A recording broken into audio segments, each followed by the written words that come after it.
আজকে যে পরিস্থিতি হয়েছে ক্যাম্পাসে, অ্যাটলিস্ট আপনারা যদি কেউ দেখতেন, বিশ্বাস করেন আপনারা সারা জীবনের জন্য এই ছাত্রলীগ জিনিসটাকে যে কি পরিমাণ ঘৃণা করতেন বা ভয় পেতেন আপনারা জানেন না।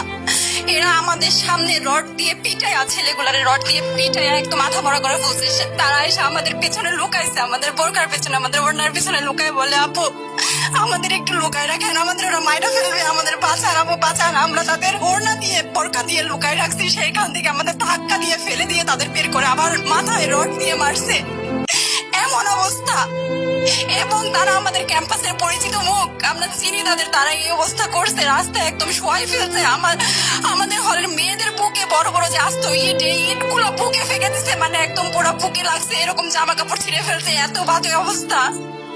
অথচ আমার ব্যাচমেট, আমরা যাদের সাথে ক্লাস করি, একসাথে বসি, আমি তাদের একটা কথা বলতে দেখি না এগুলো নিয়ে, একটা কথা না। এবং তাদের নিউজ ফিডে গেলে দেখবেন তারা এখন এগুলাই সাপোর্ট করে যাইতেছে।